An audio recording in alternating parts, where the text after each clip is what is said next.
Vamos dar Luís, mais... it's your part. Yeah, I know. Vamos dar mais uns segundos. Ok, vamos começar. Antes de mais nada, boa noite. O meu nome é Luís Raimundo, sou responsável da Colten para os eventos tipo webinars. E quero-vos dar em nome da Colten as boas-vindas ao nosso webinar de hoje, com o Dr. António Roma Torres, um webinar do Endo com o título Sistema Reciprocante Passado, Presente e Futuro. O Dr. António Roma Torres deu-nos a honra de estar connosco, não só hoje no webinar, como também de começar a participar connosco em cursos, em hands-on, em webinars, especialmente ligado à Micromega. Antes de passar a palavra ao Dr. Roma Torres, quero apenas transmitir uma ou duas informações úteis. Este webinar vai ser gravado em vídeo e poderá ser encontrado juntamente com todos os nossos webinars na nossa página web em www.colten.com. Também após a sua apresentação, o Dr. Roma Torres vai estar disponível para responder a todas as vossas questões. Para colocarem as questões, no vosso ecrã encontrarão uma caixa de questões. Essa caixa de questões é a que vai ser usada ou a que será usada para vocês poderem colocar todas as questões que queiram. No final, o Dr. António Roma Torres irá responder. Assim, sem mais demoras, vou passar a palavra ao Dr. António Roma Torres, ao qual agradeço a presença e espero que todos aproveitem e que apreciem este webinar. Muito obrigado, Luís, por essa simpática apresentação. Boa noite a todos. Eu estou a ver que ainda estão participantes a chegar, não é? Mas também são 9:02, portanto passaram apenas 2 minutos do início. E nós, na cultura portuguesa, temos sempre tendência a adiar mais um bocadinho. Eu, se calhar, antes de começar a apresentação, gostava de fazer algumas perguntas à audiência. Isto porque nas apresentações ao vivo eu gosto sempre de falar um bocadinho com as pessoas que nos estão a ver, para também perceber um bocadinho, tentar conhecer naquele tempo limitado, tentar conhecer as pessoas e saber um bocadinho o background. Então eu vou ter 3 perguntas que vou pedir, que vai aparecer uma janela nos vossos computadores e ia pedir que vocês respondessem para eu também ter uma noção um bocadinho do ponto onde vocês estão. Dirk, could you please post the first question, please? Vamos começar com a primeira pergunta, que é: utiliza sistemas de instrumentação com limas níquel-titânio? E tem a opção sim e não. A esta altura já deve estar nos vossos monitores, já devem estar a conseguir ver. E vamos dar só aqui um compasso de tempo para as pessoas responderem. Basta clicar em cima da opção sim ou não.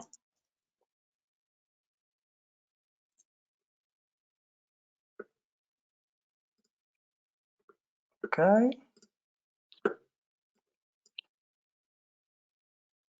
Ok. Muito bem.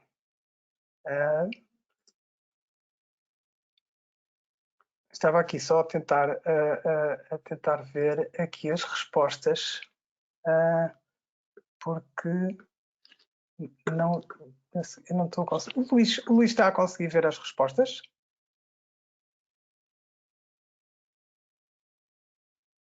Ok. Eu penso que, pronto, já vamos ver como é que é esta questão das respostas. Eu suponho que haja muitos colegas que estão familiarizados com os sistemas de níquel-titânio. A minha próxima pergunta, Dirk, could you please send the second question? And I didn't see the responses in the first question. E então a segunda pergunta é: utiliza sistemas de níquel-titânio reciprocantes? Isto porque a primeira pergunta era se usavam sistemas de níquel-titânio no geral, e a questão é especificamente se utilizam sistemas de níquel-titânio reciprocantes.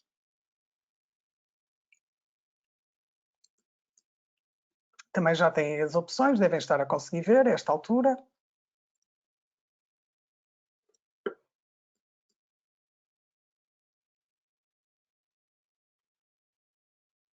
Ok, thank you. E agora vamos então para a terceira pergunta, que é, então, a primeira pergunta era se usavam sistemas de níquel-titânio, a segunda, reciprocantes, e agora a terceira pergunta, Dirk, could you please ask the third question, please? Vamos ver qual é a terceira pergunta que eu tenho preparada para vocês. Ok, vamos dar então aqui uns minutos.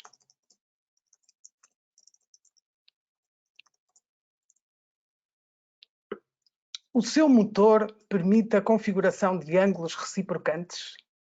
Esta é aquela pergunta com malícia, porque eu suponho que poucas pessoas, poucos colegas que estão aqui presentes, tenham um motor com a capacidade de configurar os ângulos do movimento reciprocante. Ok, thank you. E então vou, agora que já fizemos estas perguntinhas de aquecimento, até para as pessoas também entrarem aqui um bocadinho no ambiente da apresentação, então eu vou começar aqui com a apresentação. Ok, muito bem. Ok, então o título desta apresentação hoje é Movimento Reciprocante, Passado, Presente e Futuro. Em primeiro lugar, eu gostava de agradecer à Colten Micromega pelo convite que me fizeram chegar, que foi muito simpático. De facto, tem havido uma série de sistemas. Neste momento, a Micromega e a Colten são a mesma empresa e neste momento existem imensos desenvolvimentos no campo do movimento reciprocante, que sempre me foi bastante querido, e agora vamos ver aqui mais à frente. Também tem aqui o meu e-mail, que depois podem me enviar perguntas, eu estou completamente disponível, há casos clínicos que queiram, qualquer coisa, estou sempre disponível no e-mail. E gostava também que reparassem nesta imagem que vem aqui do lado esquerdo em cima, e nós já vamos ver a seguir o que é que isto significa, mas fica aqui só a provocação.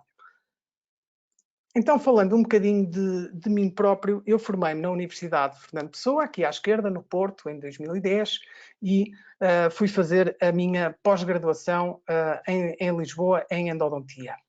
Aqui fica a imagem do meu percurso, portanto, em 2008 eu era um jovem estudante. Fica aqui a minha homenagem para os colegas finalistas, os futuros colegas que são este ano finalistas, que foram privados ou que serão privados de ter a queima das fitas, que é sempre aquele momento emblemático de fim de curso, e infelizmente por estas questões pandémicas não vai ser possível. Em 2009 eu já estava a preparar a minha tese de curso, que precisamente tem a ver com o movimento reciprocante, e já vamos ver à frente.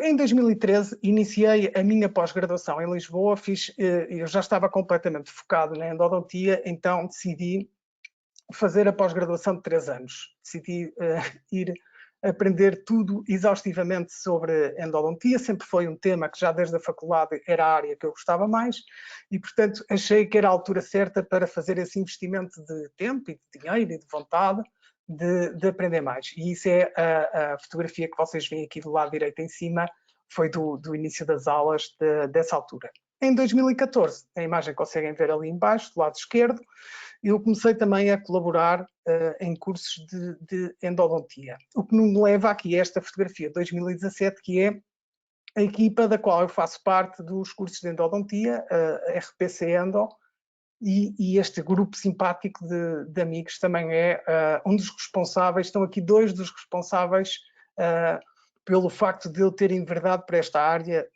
da endodontia. Então, da esquerda para a direita temos o João Meirinhos, o Luís Corte Real, o Sérgio André Quaresma, o meu professor Rui Pereira da Costa, que foi uma das pessoas que me inspirou para seguir esta área, e do meu lado esquerdo o professor, na altura chamava professor ao Rui e ao José Sacramento, e agora são 2 bons amigos, que são também 2 mentores que eu tenho e 2 pessoas que eu admiro e que estou sempre a ver o que é que eles estão a fazer e a tentar imitar, ou tentar pelo menos tirar para mim algumas coisas, porque são de facto excelentes pessoas e excelentes profissionais. sem desprimor ali para os meus 3 amigos mais jovens, mas como eles não foram meus professores, não têm aquele impacto na memória, mas também são 3 grandes amigos e também aprendo bastante com eles. Então, voltando aqui à questão da endodontia, em primeiro lugar, eu gostava de vos mostrar aqui a referência. Estas imagens são tiradas de um livro que é um clássico da endodontia, que é do Stephen Cohen, que é o Pathways of Pulp, neste caso a 11ª edição. Então, o que é que nós conseguimos ver aqui? Nós estamos a ver aqui imagens de micro-CT. E o que é isso do micro-CT? Imaginem que pegamos um dente extraído e colocamos como se fosse um micro-ondas e o dente vai rodando e é feito um TAC, não é, de CT, mas com uma resolução altíssima. Isto são imagens que ocupam imensos gigabytes, e estamos a falar de um dente, não é? De uma coisa que tem 25 milímetros, digamos, e conseguem-se produzir estas imagens com muito boa definição. E então eu gostava de vos chamar a atenção para estas imagens que conseguimos ver aqui A e B, que são aqui estes 2 dentes que estão aqui no meio, e então o que é que nós conseguimos ver aqui? Vermelho, temos as zonas que as limas instrumentaram, que contactaram com as paredes do canal. E a verde temos a zona que não foi tocada pelas paredes do canal, porque como nós sabemos, as nossas limas são redondas, mas os canais não. E, portanto, existe sempre alguma diferença entre a anatomia real do dente e a nossa preparação mecânica com as limas. E esse desfazamento é que faz esta cor verde que dá aqui este efeito, e é para nos lembrar da importância da irrigação. E então, aqui do lado esquerdo conseguem ver umas imagens de dentes diafanizados, e então o que é isso da diafanização dos dentes? Basicamente, nós pegamos num dente extraído e colocamos numa sucessão de recipientes, uns copinhos, com várias concentrações diferentes de álcool, e vai-se promover uma descalcificação do dente. Portanto, o cálcio vai sair e os dentes acabam por ficar transparentes. Depois, com algum engenho, consegue-se...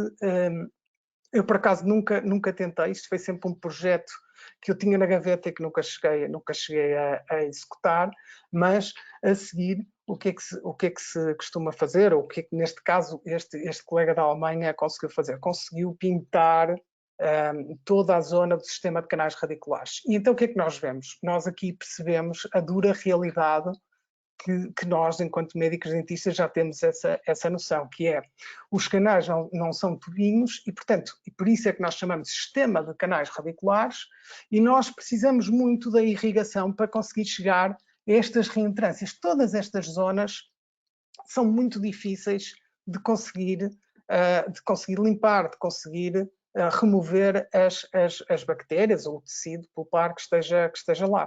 E, portanto, nós precisamos muito da irrigação.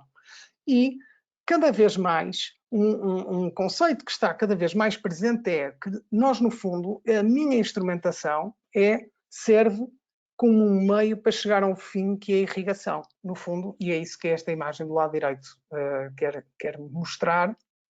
No fundo, eu quero fazer a minha preparação químico-mecânica, eu quero abrir espaço para poder fazer a minha irrigação. Então, assim, eu gosto muito destas imagens, porque, especialmente a imagem da direita, mas já lá vamos. Então, qual é o meu objetivo na preparação químico-mecânica? É muito fácil. A imagem do lado esquerdo resume todo o conceito, que é: eu quero ter uma preparação com conicidade, portanto, cada vez mais larga, contínua e com um mínimo de tamanho 25. Eu gostava de vos mostrar agora a imagem do meio. Vocês, na imagem do meio, conseguem ver que há uma descontinuidade, não há uma conicidade. Ora, se eu não tiver uma conicidade, eu depois também não vou conseguir fazer uma correta obturação. E daí que vem a imagem do lado direito. Então, no fim, eu quase que diria que o meu objetivo a fazer um tratamento endodôntico, ou o meu objetivo na preparação químico-mecânica, é conseguir colocar um cone com conicidade de 4% ou 6% no comprimento de trabalho. É tão simples quanto isto. Esta imagem também me faz sempre lembrar, recorda-me ou não me deixa esquecer de transmitir que uma das formas que nós temos mais baratas e mais eficazes de fazer a nossa ativação do irrigante é através da agitação dinâmica ou manual. Basicamente, nós no fim da nossa preparação químico-mecânica, depois de conseguirmos ter o nosso cone com conicidade no interior do canal, fazemos uma agitação para cima e para baixo, e como se vê nestas setinhas, para empurrar o irrigante para aquelas reentrâncias e aquelas anatomias secundárias que nós não conseguimos tocar com as nossas limas. E então, agora, sabem que eu gosto muito de fazer analogias e gosto sempre muito de tentar arranjar comparações do mundo externo da Endo. E então, esta quase que dava para fazer uma pergunta tipo adivinha: qual é a semelhança entre Fórmula 1 e endodontia? E se calhar para vocês, à partida, não há assim nada que tenha a ver uma coisa com a outra. E daí eu queria-vos mostrar o meu próximo slide. Então, o que é que acontece?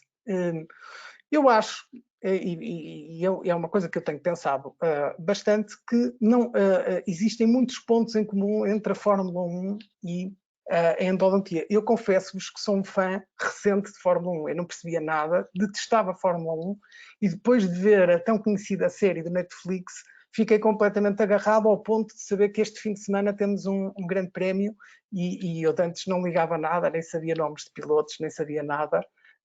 E agora estou muito contente que já sou tão informado aqui em Fórmula 1 que até já tenho a minha aposta e a minha convicção que acho que a Red Bull vai ganhar no próximo ano.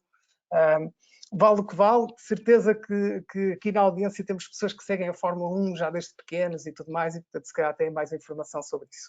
E então, quais são as semelhanças? Nós sabemos que as equipas de Fórmula 1 estudam as pistas, não é? Estudam o quê? As curvaturas, no fundo, da pista onde vão correr.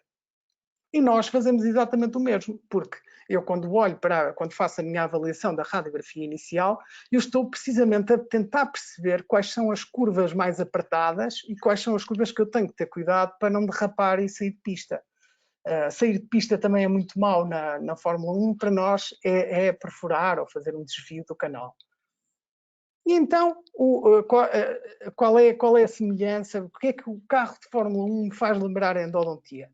O carro de Fórmula 1 faz-me lembrar uma lima endodôntica. Porquê? Porque é a questão do desenho e da aerodinâmica. Nós não temos aerodinâmica na endodontia, não é? Porque as limas não andam no ar propriamente, não são tipo aviões.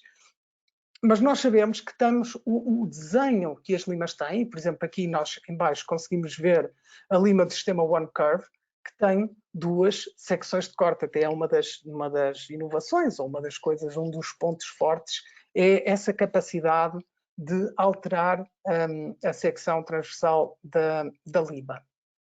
E na Fórmula 1 também temos o desenho e nós também temos que fazer concessões e, portanto, eu não vos sei explicar, ainda não sei o suficiente de Fórmula 1 para vos dar um exemplo que encaixe que nem uma luva na questão da lima, mas nós sabemos que se ganhamos, por exemplo, velocidade, o carro acaba por não agarrar tanto nas curvas, por exemplo. Isto eu posso estar a dizer aqui uma asneira, eu não sou um especialista em Fórmula 1.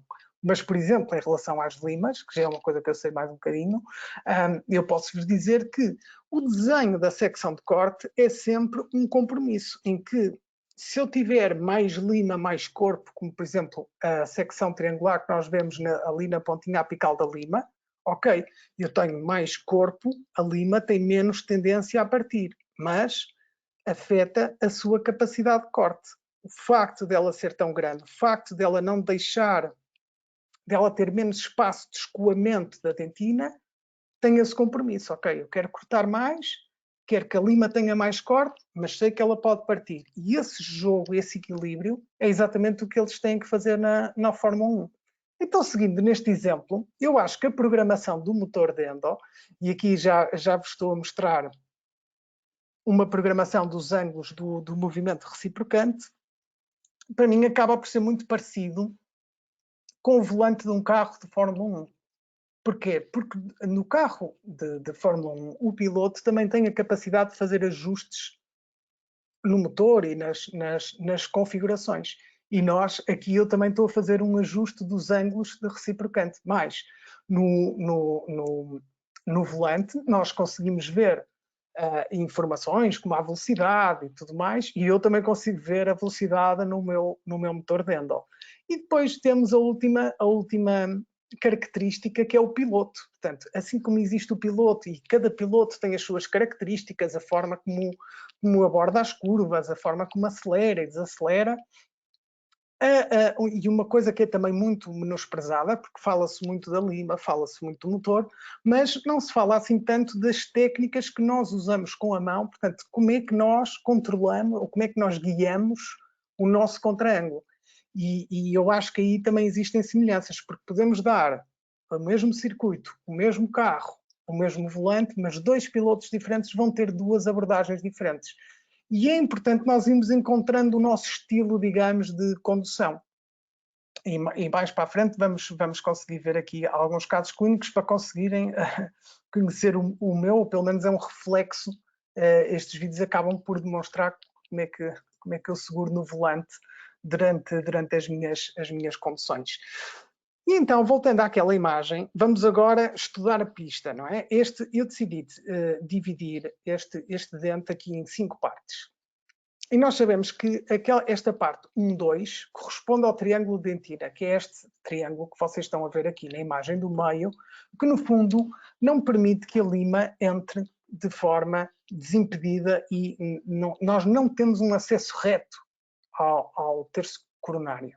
Temos ali uma interferência e, portanto, isso é uma coisa que deve ser removida. Vocês veem da imagem da direita da radiografia e vemos que temos um acesso reto e vocês conseguem imaginar e supor que a lima tem muito menos fricção, não é? Comparem, por exemplo, a imagem do meio, imaginem que este traço azul era uma lima.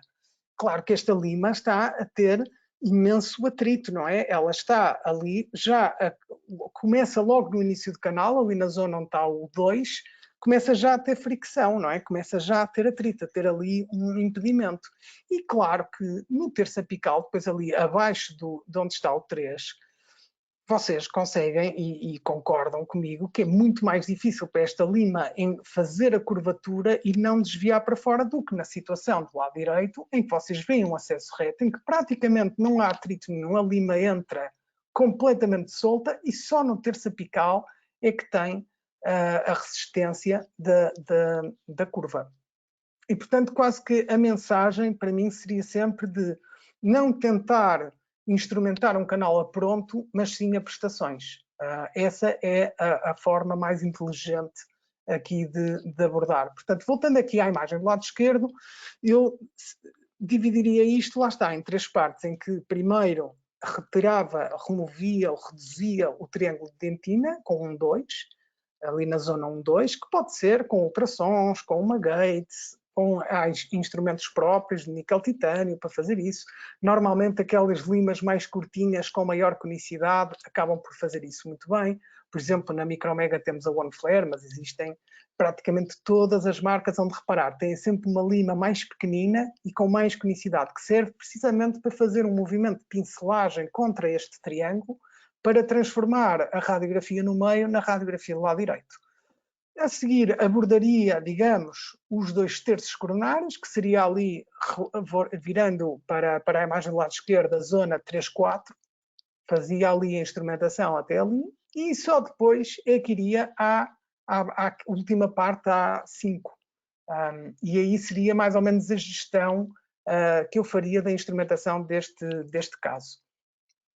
John McSpadden, que tem um livro espetacular chamado Mastering Endodontic Instrumentation, é um livro que, se neste momento vocês estão com suores frios, significa que já têm experiência e provavelmente já fizeram uma pós-graduação de endodontia, porque já passaram por isso e, portanto, têm o trauma.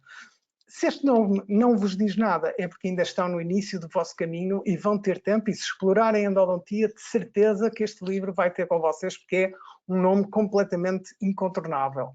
E então o McSpadden definiu em 2 zonas, na zona coronal e na zona apical, como as 2 zonas que nós devemos instrumentar, lá está, em 2 prestações, e não pensar em chegar logo ao comprimento de trabalho rapidamente, porque isso muitas vezes pode nos causar dissabores. Para fazer aqui um enquadramento, nós vamos falar de limas de níquel-titânio, vamos falar do movimento reciprocante e é importante também homenagear quem inventou / descobriu o níquel-titânio, que foi este senhor do lado esquerdo, não foi o Mr. Fantastic, foi o senhor da fotografia do lado esquerdo, que em 1959, e consta que foi durante o seu processo de divórcio que esteve mais fechado na garagem, provavelmente para não ter que conviver com a mulher, e foi aí que lhe surgiram as melhores ideias, o momento eureka. Provavelmente ele também tinha mais tempo disponível para estar na garagem e não tinha muita vontade de ir para casa e, portanto, devia ficar lá noites e noites. Então, o que é que ele descobriu? Ele descobriu esta liga que tinha uma característica muito engraçada, e é isto que ele está a mostrar aqui com um ar bastante orgulhoso, que é, ele tinha ali umas pilhas, e se vocês virem, tem ali um quadro branco e tem ali um fio, não é? Aquilo é um fio de níquel-titânio, e o que é que acontece? Quando ele ativava e ligava a eletricidade, o fio tinha memória e voltava e aparecia o nome dele. Quando ele desligava, o fio ficava sem o nome, portanto era um truque de marketing, digamos, uma coisa para mostrar as características deste material. E o que é que este material tinha de espetacular? E aí é que já vamos aqui ao Mr. Fantastic. O níquel-titânio tem super elasticidade e isso foi uma pedrada no charco na questão da endodontia. Para vocês terem uma ideia, William Boyler registou o níquel-titânio, que até é nitinol, em 1959, e só nos anos 80 o Walia escreve um artigo a dizer que o níquel-titânio tem potencial para ser um instrumento endodôntico. Portanto, estas coisas demoravam muito tempo na altura. Não é como agora que as novidades de ano para ano quase que duplica a nossa informação. Então, chegando aqui, eu gostava de vos mostrar quais são as minhas referências na endodontia, fora aquelas nacionais que eu já falei, dos meus professores e amigos do grupo de endodontia, quais são as minhas referências e esta apresentação, desta apresentação que eu estou a fazer, quem são as minhas principais referências? Então, em primeiro lugar, temos que falar de John T. McSpadden, o tal do livro espetacular. Infelizmente, ele faleceu este ano. É uma figura ímpar na endodontia, é a pessoa com mais conhecimento em tudo o que é as secções de corte, o desenho da lima. Nos anos 70 já estava a desenvolver sistemas de endomecanizada, foi logo dos primeiros, nos anos 90, a ter um sistema com níquel-titânio, enfim. É uma das pessoas que fica no Hall of Fame da endodontia pelo seu trabalho, e o livro também é uma grande referência. Dos Estados Unidos.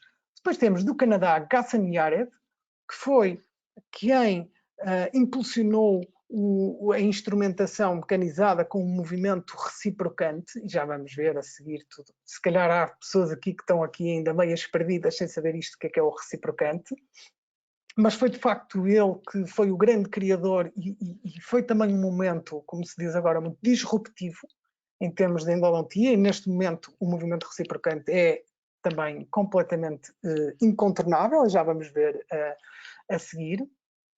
Temos do Brasil Gustavo de Deus, um investigador, também endodontista do Rio de Janeiro, uma pessoa muito inteligente, com um discurso crítico muito interessante. Eu gosto muito de ouvir as apresentações dele, é assim um dos meus gurus, porque ele tem um espírito crítico, como ele faz muita investigação, tem muito espírito crítico de analisar os artigos, perceber a lógica das coisas, eu gosto muito.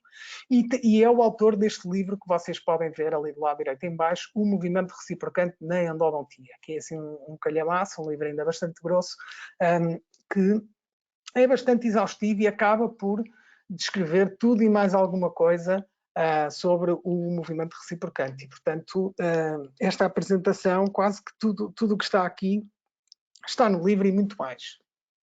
Depois, seguinte, temos da Argentina Carlos García Puente, que também tem apresentações espetaculares, vocês podem ver no YouTube, e já falo a seguir quem são os melhores aqui de palestras de YouTube, que vocês a seguir esta apresentação podem ir logo pesquisar para ver.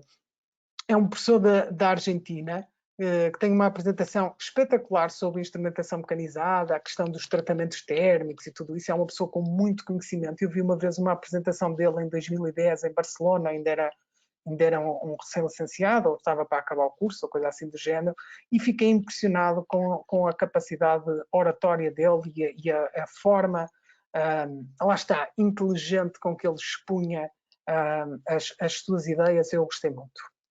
E depois temos de Itália Gianluca Gambarini, que também é uma referência, é um autor de imensas publicações. Aliás, todos estes encontram-se muitas publicações deles, sobretudo do Gambarini e do Gustavo Deus. Diria que aqui neste grupo são os maiores publicadores de papers, são eles. E também já fez muita investigação em relação ao movimento reciprocante, que nós já vamos ver a seguir. E então, em termos de apresentações do YouTube, assim, nomes que vocês têm que googlar e ver a correr, eu penso que o John McSpadden ainda tem a sua apresentação disponível, que curiosamente também é o passado, o presente e o futuro, mas não é do movimento reciprocante, é do níquel titânio. O Ghassan Yared também penso que tem uma apresentação online. O Gustavo Deus não tem nenhuma palestra, pelo menos tanto quanto eu saiba, tanto quanto eu sei, não tem nenhuma apresentação online. O Carlos Garcia Puente tem umas apresentações em espanhol espetaculares. E o Gianluca Gambarini também tem apresentações, também tem aulas inteiras de 1h30 na internet, e são bastante imperdíveis. Portanto, se de alguma forma eu vos conseguir cativar neste tema, nesta apresentação, vocês devem ir a correr procurar estas referências, porque de facto são apresentações muito, muito boas. Eu sou um consumidor de YouTube, estou sempre a ver, sempre à procura de apresentações e palestras, e de facto eles destacam-se. Vamos falar agora um bocadinho da marca Micromega. Como é que nasceu a Micromega? Então, em 1905, Etienne Garnier faz uma oficina de relojoaria, que é esta imagem que nós conseguimos ver aqui em cima do lado esquerdo. E então, ele de facto era um tipo especial. Também nesta altura inventava-se tudo, pronto, era assim um momento de grande excitação intelectual, e portanto inventava-se tudo, mais um par de botas. E vocês conseguem ver aqui nesta imagem pequenina que como diz ali, o Monsieur Etienne Garnier desenhou um avião em 1911. Portanto, de certeza que era um tipo muito inventivo. Ele sediou-se em Besançon. Ainda hoje a Micromega, o quartel-general da Micromega se localiza em Besançon, que é uma região de França muito perto da Suíça. Por exemplo, o Carlos Garcia Puente, que estávamos a falar há pouquinho, na sua apresentação cita como se fosse o Triângulo das Bermudas, porque a uma distância muito pequena tem a sede da Micromega, a sede da Malfa na Suíça e da FKG. E aquilo faz ali um triângulo. De facto, se vocês forem ver no mapa, as sedes, as vilas onde se situam estas empresas são de facto muito próximas. E se vocês pensarem nestas três empresas, a quantidade de coisas que já contribuíram para a endodontia, realmente é um triângulo das Bermudas, é assim um sítio meio mágico. Então o Etienne Garnier, em 1905, faz a sua relojoaria, e o que é que acontece? Mais ou menos 2 anos depois, em 1907, pelo menos das informações que eu fui vendo do trabalho arqueológico que eu fiz, em 1907 um amigo médico-dentista desafiou-me para fazer alguns instrumentos endodônticos. Isto não é uma coisa completamente inventada ou que venha do nada, porque nós sabemos que Maniard, mais ou menos no século XIX, 1800 e muitos, já não sei se 30, 50, por aí, usa já umas componentes, alguns arames dos relógios como instrumento endodôntico. Portanto, penso que era uma coisa que já na altura se saberia, e se calhar o médico dentista queria fazer a versão dele. E então foi daí que nasceu aqui os tiranervos Micromega, ou como dizem os franceses, Micromega, que vocês podem ver aqui na imagem do lado esquerdo em baixo, Tiranerv Micromega. Em 1963 há aqui uma revolução. A Micromega desenvolveu o Giromatic.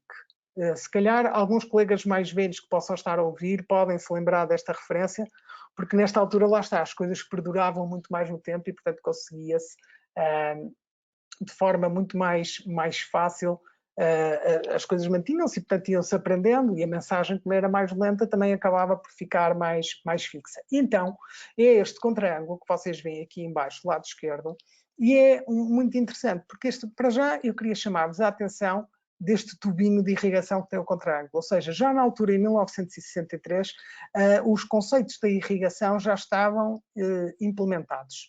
E depois este contraângulo funcionava a 3.000 rotações por minuto, que hoje em dia é assim um pouco loucura. Normalmente, e vocês sabem, os instrumentos rotatórios andam à volta das 300 rotações, 400, 500, algumas limas de desobturação, como por exemplo a iFlex Remover, ok, 700 rotações, 800, mas é um caso muito específico e nunca se chega sequer às 1.000. E aqui o Giromatic tinha um movimento alternado, portanto fazia 90 graus no sentido horário, 90 graus no sentido anti-horário, a 3.000 rotações por minuto. O que é que acontece?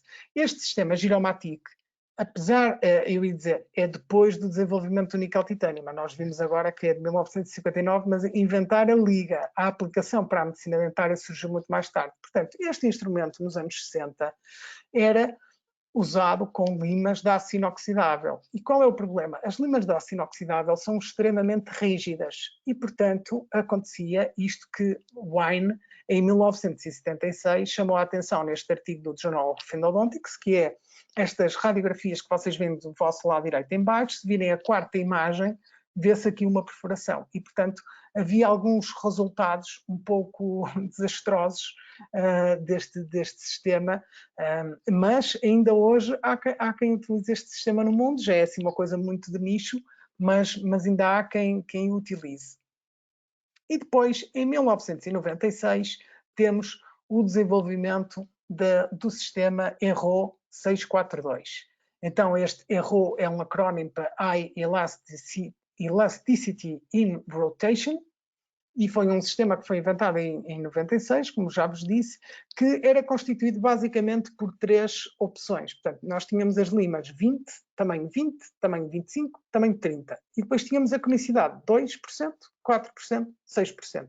E podíamos fazer a nossa combinação de tamanhos, de conicidades e de calibres, de acordo com a nossa preferência e com o caso clínico que nós quiséssemos, que temos pela frente. Também gostava de vos chamar a atenção à secção de corte, ao desenho da lima. Ainda agora, se vocês virem, é muito parecido com o desenho da ponta dos últimos milímetros apicais da lima One Curve, que eu vos mostrei quando fiz a analogia com a Fórmula 1. E é engraçado porque realmente as boas ideias perduram no tempo.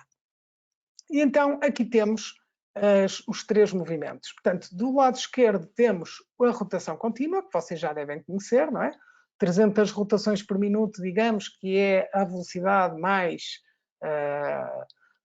consumida, ou o best seller, são as 300 rotações por minuto.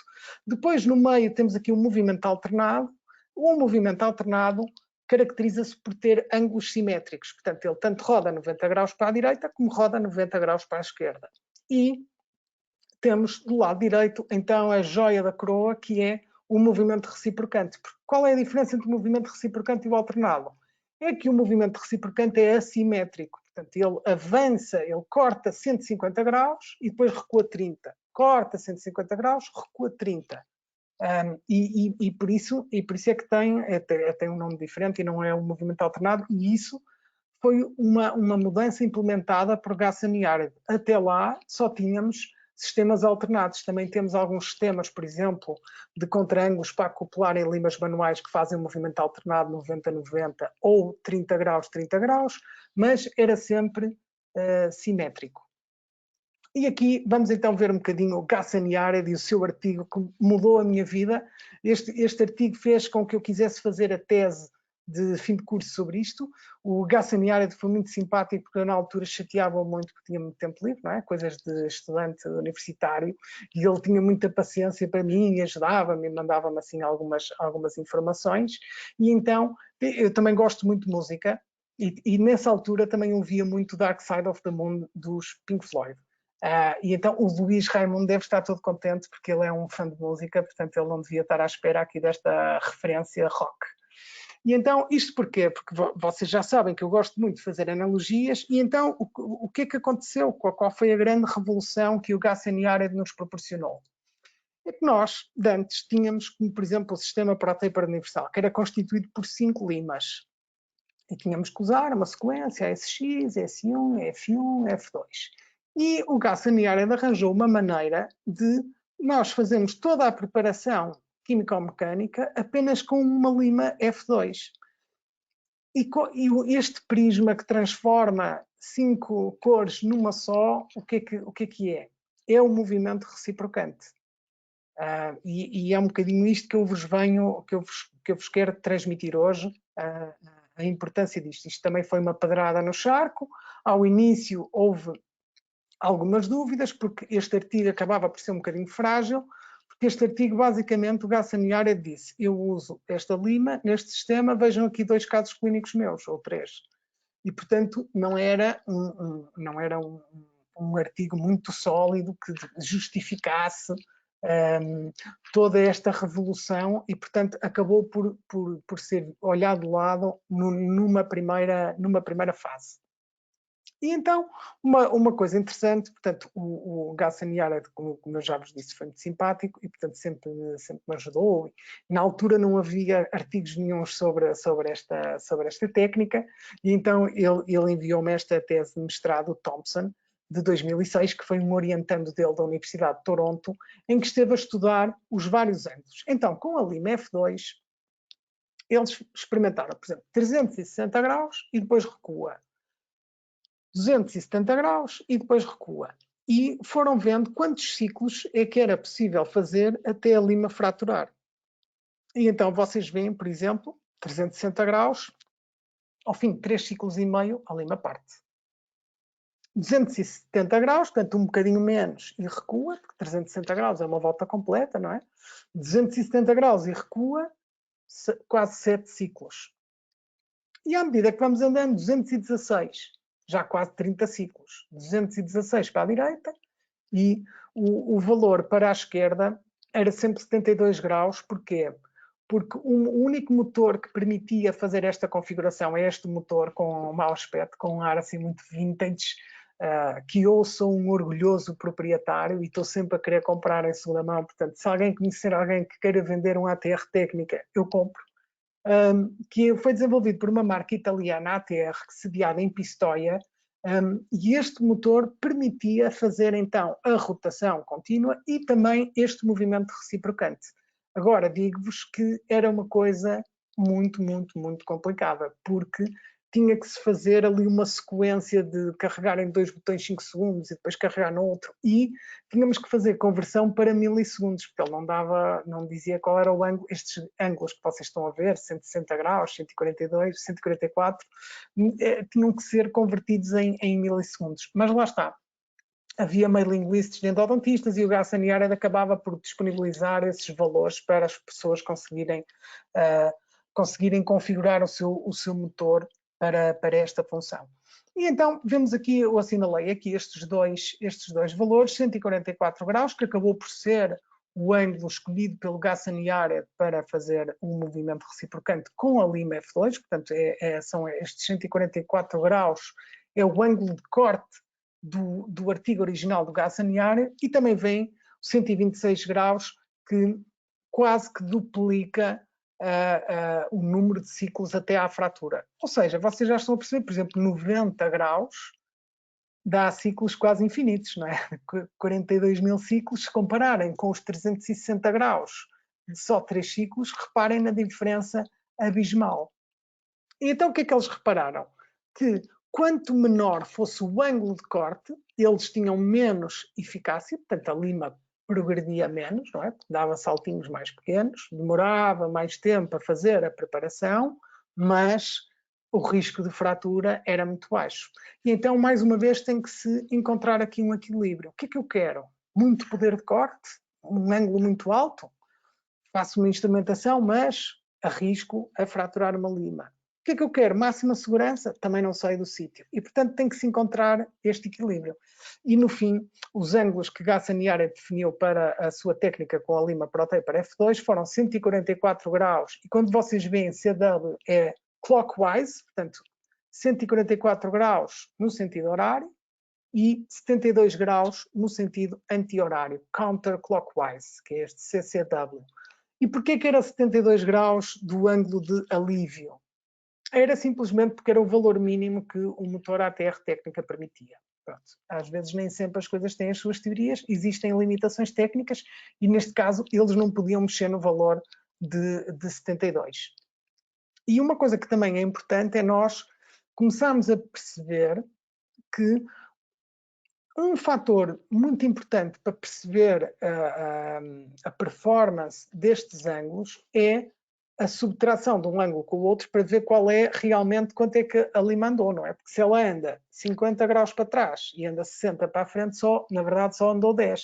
Porque fez marcha atrás 50, andou para a frente 60, só progrediu 10. E isso é uma questão importante. Queria-vos mostrar um caso que eu fiz em 2010 com essa técnica do Gassaniara, portanto, mal tinha acabado o curso. Vejo ali aquelas bolhas de ar e não fico muito satisfeito. Foi uma coisa que demorou muito tempo a fazer. Isto custou muito, este tratamento. Eu lembro-me ainda do nome do paciente. Curiosamente, também foi a minha primeira cimentação de um overlay em composite. Portanto, foi assim um caso especial para mim. Tem aqui o follow-up com 3 anos. E isto é para vos transmitir o quê? Já era possível fazer tudo e mais alguma coisa. E se forem ver no artigo do Gassaniara, no original, tem lá casos super complexos, muito bem executados. Qual é a questão da progressão? Porquê é que nós queremos novas limas? Porquê é que nós queremos novos ângulos, novos motores? É a questão da facilidade e da previsibilidade. Era muito chato, nesta altura, fazer isto. Isto era uma coisa que demorava mesmo muito tempo. E que eu tinha o coração nas mãos, porque uma lima F2, se vocês se lembrarem, é um níquel titânio que nem tem tratamento térmico nenhum, não é? E hoje, em 2021, isso soa assim uma coisa bárbara, não é? De género. Hoje em dia, praticamente todas as limas têm um tratamento térmico, não é?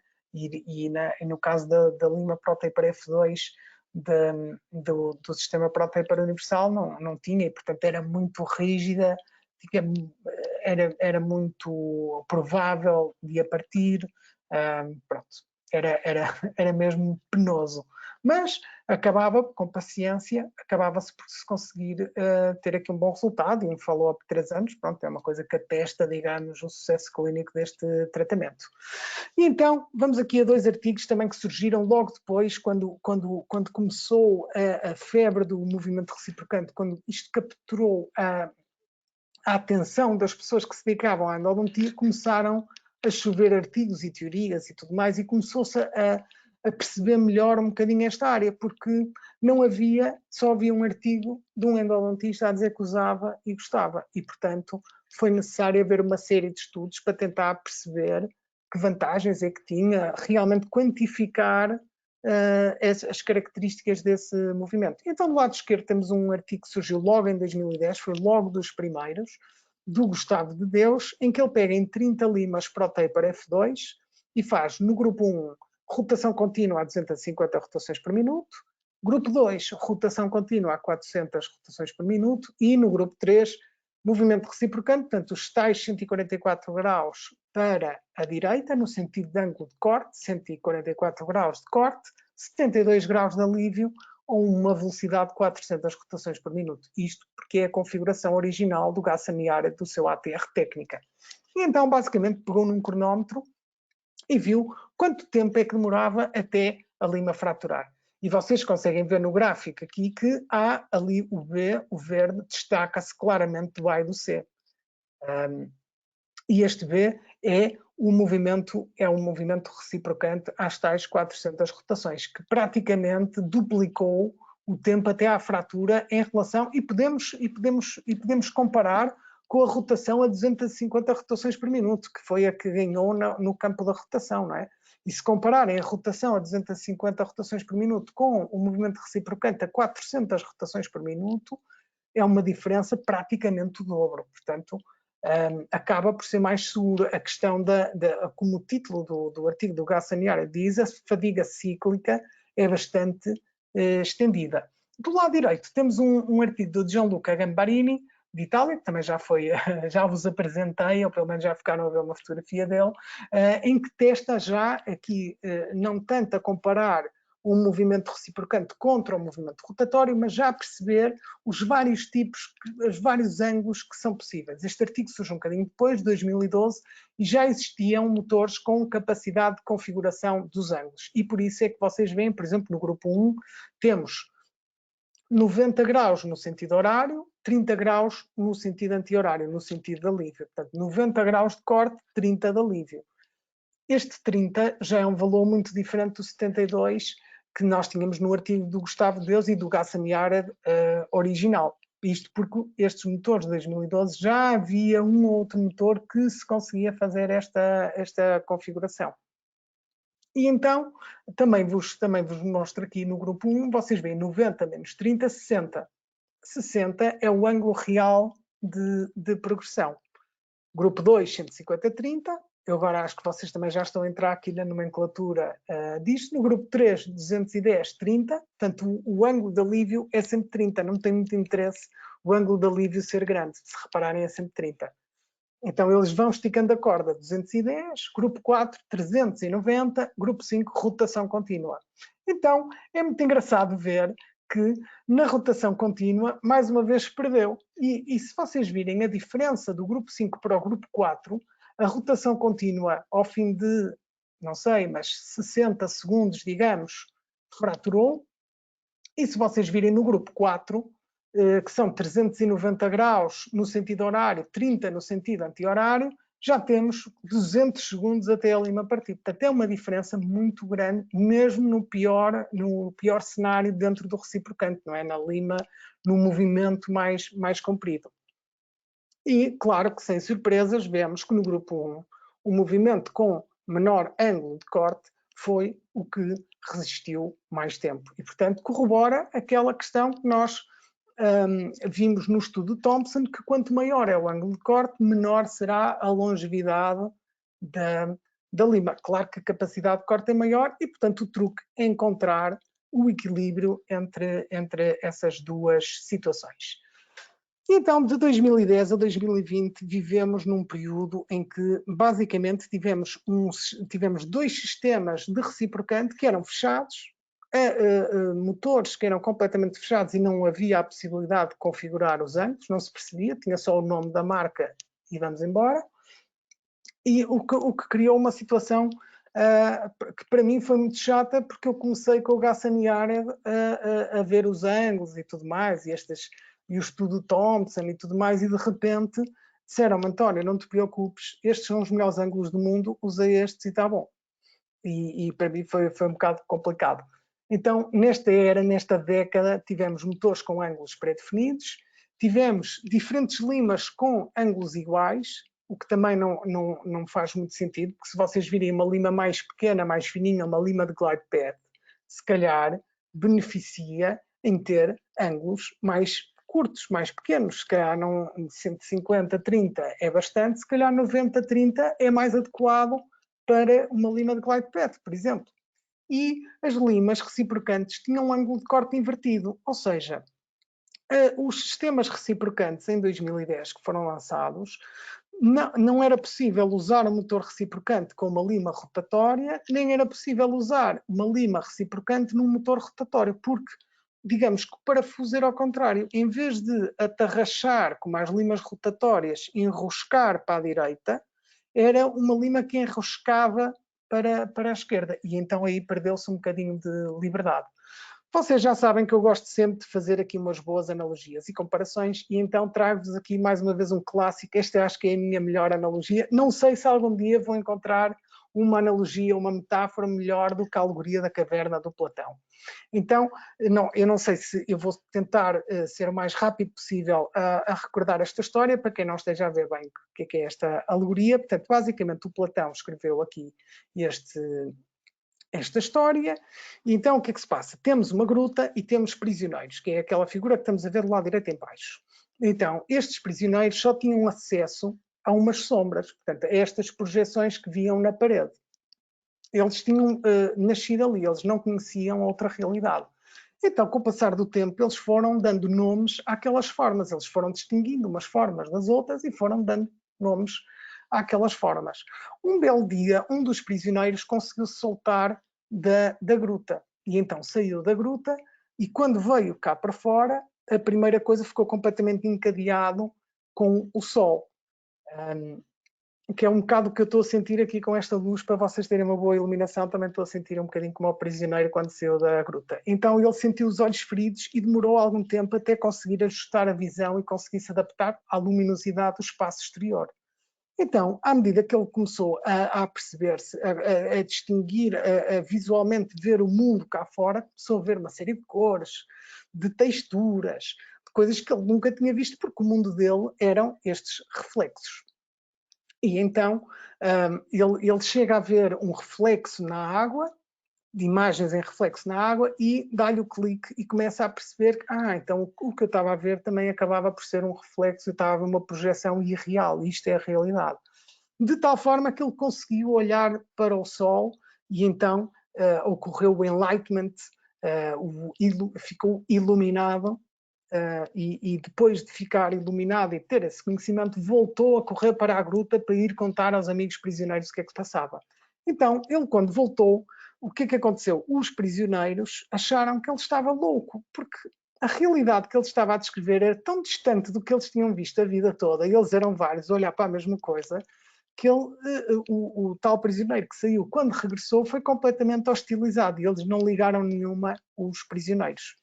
Então, o que é que isto tem a ver com alguma coisa? A primeira observação que eu gosto de fazer é que isto dizem que foi o primeiro projeto para o cinema. E se vocês virem é muito parecido, vai porque há um reflexo, as pessoas estão a ver uma projeção virada para uma parede. E isto é Platão há muitos anos antes do cinema. E o que é que interessa depois? Também há a questão da endodontia. Nós, na endodontia, quando estamos a ver uma radiografia, também estamos a ver uma projeção bidimensional de uma realidade gigantesca, muito mais complexa e que nós temos dificuldade em perceber. E, portanto, um dos exercícios que nós temos que fazer como endodontistas é precisamente da sombra perceber o que é que está fora da gruta, que o dente, digamos, está fora da gruta, não é aquela projeção que nós estamos a ver com a radiografia. E no movimento reciprocante também é um bocadinho a mesma coisa. Há os que aqui utilizam sistemas fechados, em que se calhar nem sabem bem quais são os ângulos a que funcionam aquelas limas. Eu peço-vos que saiam da gruta, porque o que vocês estão a ver é uma projeção do movimento reciprocante. Tanto que existe uma confusão entre o que é o movimento e o que é a lima, porque como surgiu tudo em pacote, para quem não esteja dentro desta realidade do Gassaniar, do Thompson e tudo mais, fica um bocado sem perceber onde é que acaba a lima e começa o movimento. Não, é difícil distinguir uma coisa da outra. E, portanto, o que eu vos peço é que saiam da gruta e vão ver o movimento reciprocante em todas as suas cores, com todas as suas nuances e diferenças. Basicamente, a analogia era um bocadinho para fazer esta comparação dos motores fechados.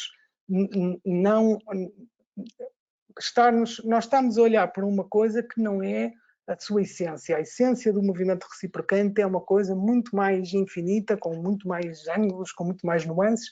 Lá está, muito mais cores e texturas do que aquela projeção de ângulos fixos e limas fixas. Outra coisa dos motores fechados, que eu sempre fui um entusiasta de usar limas reciprocantes e mexer nos ângulos e tudo mais, e havia ao início, uma certa convicção que os motores fechados tinham sido estudados e eram ângulos espetaculares e que não havia forma de melhorar de nenhuma forma, eram os melhores ângulos do mundo e não se devia questionar. E gostei muito de ver este artigo, que é bastante recente, é do ano passado, em que porque foi uma coisa que eu também sempre pensei, que é, ok, o movimento faz 150, 30, mas ele não consegue, ele tem que ter uma aceleração, não é? Porque ele começa parado, faz o movimento e depois volta para trás, ou seja, o movimento não pode ser sempre constante. E então o que é que nós vemos? Por exemplo, aqui vemos a velocidade de rotação e vemos que apicotado, portanto, este tracejado seria a sombra na alegoria da caverna. Portanto, será estupidamente pensando que, ok, ele está 7 milissegundos a andar a 400 e tal rotações, depois para e anda no outro sentido também nas 400 rotações. Mas o que nós vemos, na verdade, o que se passa na realidade são estas linhas vermelhas e, portanto, existe uma aceleração até chegar a uma velocidade e depois uma desaceleração. E, portanto, não é assim uma coisa tão direitinha como às vezes nos faz pensar. Aqui vocês também podem ver, em relação ao ângulo, existe uma diferença aqui entre o tracejado, que seria a situação ideal, e a linha vermelha, que é o que acontece na realidade. E aqui comparam os dois motores fechados que existem, o motor da modalidade Reciproc e da modalidade Wave One, e comparam as velocidades. E vocês veem que isto é tudo menos uma linha reta, porque, claro, a máquina tem que acelerar, depois tem que desacelerar, depois para. E então este artigo é muito interessante, porque eles fizeram imagens, fotografias muito rápidas, não é? Frame to frame, e foram esmiuçar as diferenças entre os ângulos que eram indicados pelo fabricante e os ângulos reais. Então, por exemplo, temos aqui Reciproc e Wave One, do lado direito. Vemos o Engaging Angle, portanto, que o ângulo de corte, CCW, counterclockwise, porque isto são os motores fechados. Eles viram que, na verdade, o sistema Reciproc, na programação Reciproc, o movimento era de 186 graus anti-horário, e que no sistema Wave One era 190 graus anti-horário. Quando, na verdade, e estes na tabela abaixo conseguem ver quais são os ângulos assumidos pelo fabricante, que era 150 para Reciproc, 170 para Wave One. Já o ângulo de alívio, a mesma coisa. O ângulo real de Reciproc, 65 graus, o ângulo real do Wave One, 70 graus, e o ângulo de alívio o ângulo de alívio real, exatamente, 65 e 70 graus para Reciproc e Wave One. Mas o ângulo assumido, o ângulo que estava disponível, digamos, no panfleto, é de 30 graus e de 50 para o sistema Wave One.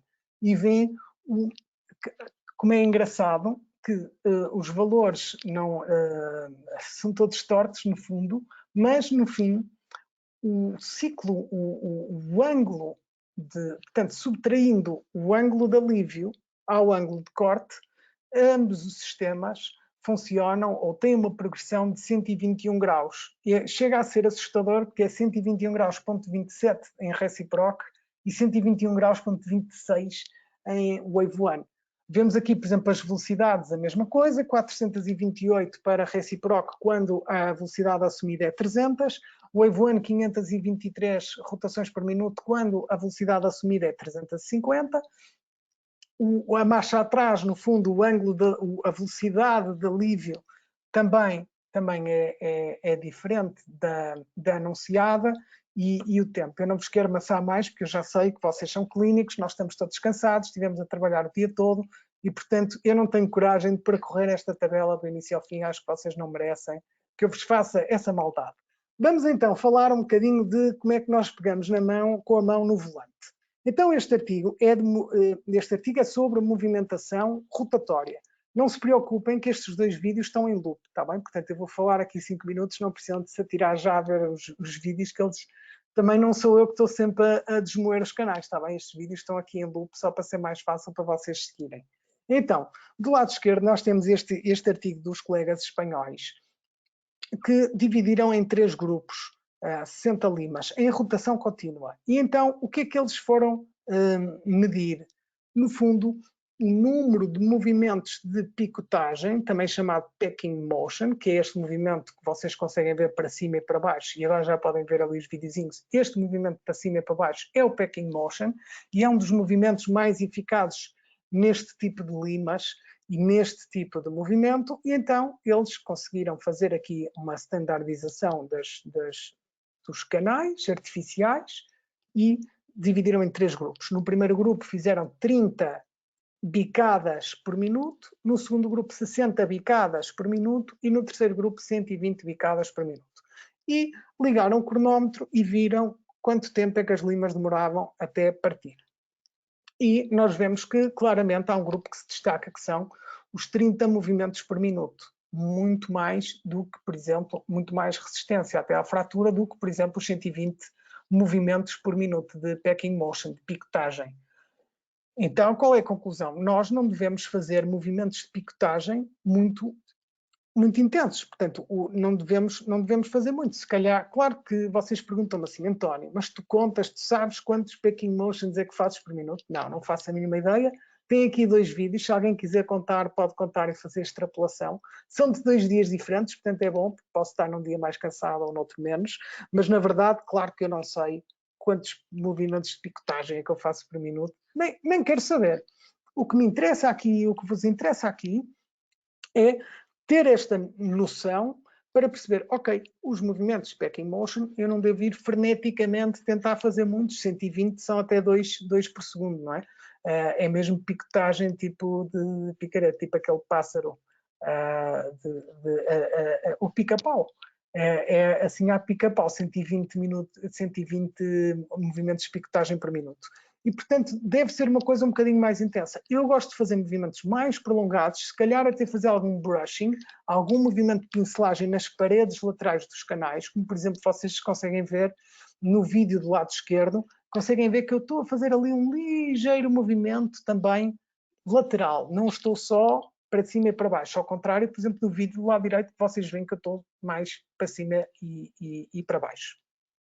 E agora queria-vos mostrar aqui esta forma de... Também não se preocupem, este vídeo também está em loop, está bem? Portanto, não precisam de ir a correr ver, que isto vai passar 2 ou 3 vezes.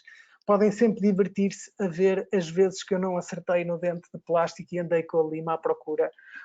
Exato, como por exemplo aqui. Então, virando aqui para o lado esquerdo, Gambarini e os seus colegas desenvolveram aqui este movimento que eles chamaram, porque os italianos têm um sentido de estilo que nós, infelizmente, em Portugal não temos. E então chamaram este movimento Mimeracci.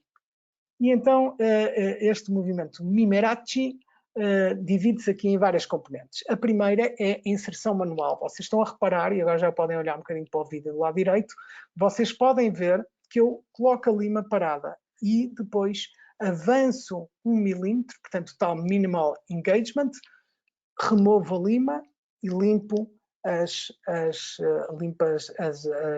flutes da lima. Aqui não irrigo porque é um tanto de plástico, está bem?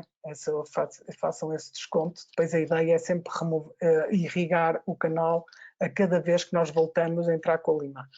Este movimento é extremamente seguro. Claro que a progressão demora um bocadinho de tempo, claro que dá vontade às vezes de colocar a lima por ali abaixo, mas numa situação clínica difícil e complicada, este movimento, esta forma de manusear o contraângulo pode nos ser muito útil, é extremamente seguro e a probabilidade de nós fazermos desvios no canal acaba por ser bastante baixa, porque nós estamos com a lima limpa, o canal limpo e avançamos 1 milímetro e tiramos a lima. Ou seja, ela vai se desviar muito pouco. Vamos conseguir ser fiéis à anatomia real do dente. E vocês podem ver aqui no artigo, eles falam da dor pós-operatória, que há um bocadinho menos dor pós-operatória com esta técnica.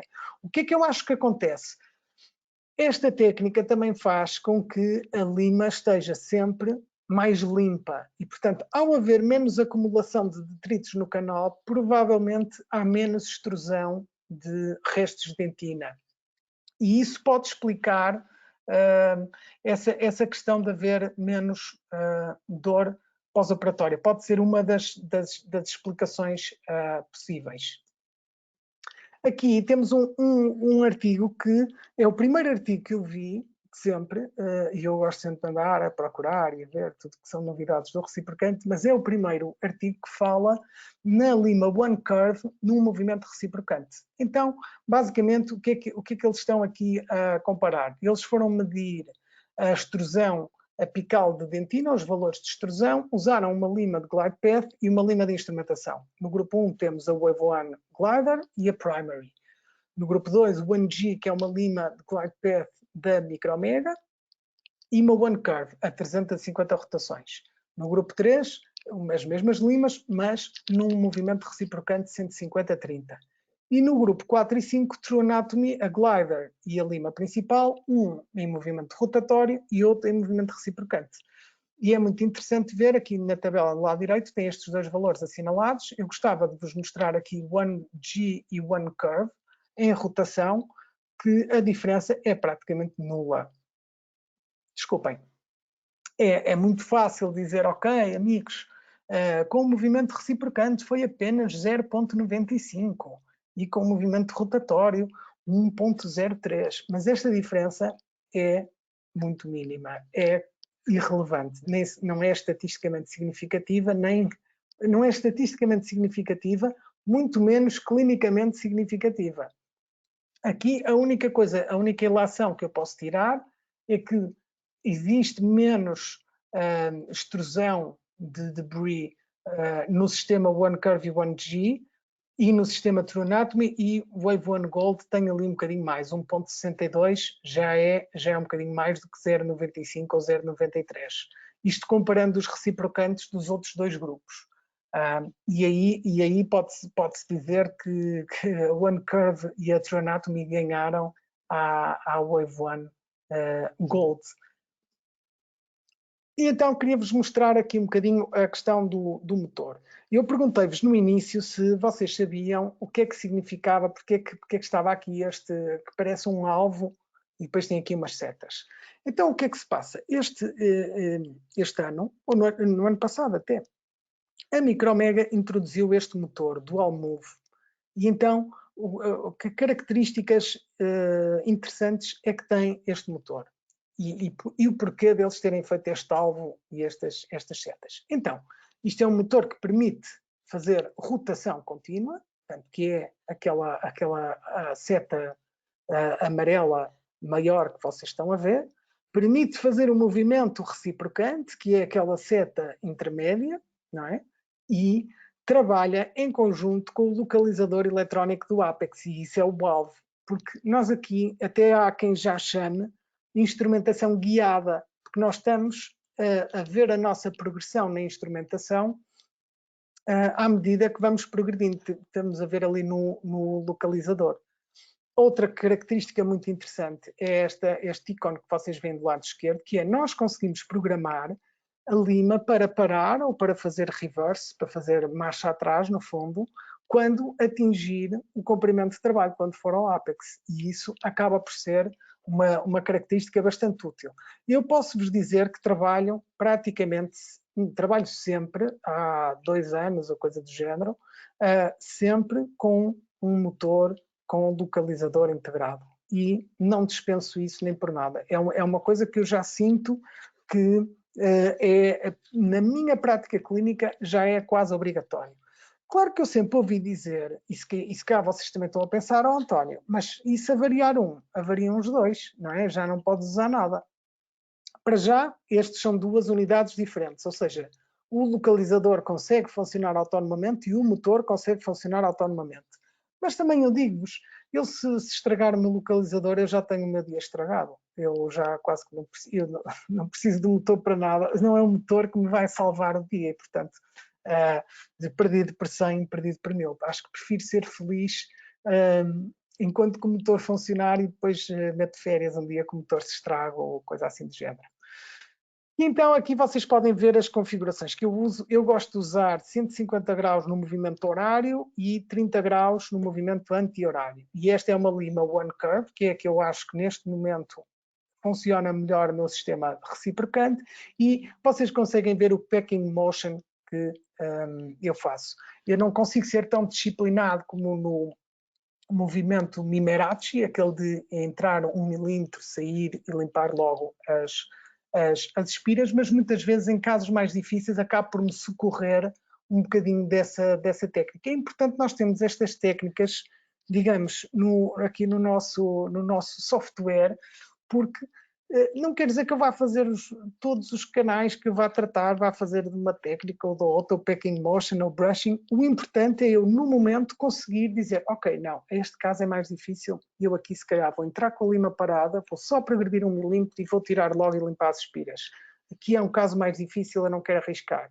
E se calhar não tento, que é uma situação mais fácil, se calhar posso avançar mais com o motor e com menos cuidados. Uma coisa que eu vos queria chamar a atenção, que eu acabo por ter sempre essa tendência, e depois também vocês já vão poder ver, porque vou-vos mostrar alguns vídeos de casos clínicos e depois vocês podem ver se é verdade ou não, é que eu tento, e é um erro que eu vejo, é uma coisa que eu vejo muitas vezes quando estou a dar a formação, colegas mais novos, que é, não têm controle de quanta lima está a entrar no canal. Se vocês virem aqui, eu não estou a progredir muito mais que 1 milímetro e é muito bom estas risquinhas que os fabricantes fazem na lima, porque acaba por ser uma boa referência visual para mim. Por exemplo, se virem aqui, esta lima nem tem stop, porque eu já é mesmo com os 2 pés, já é confiar a fundo no localizador.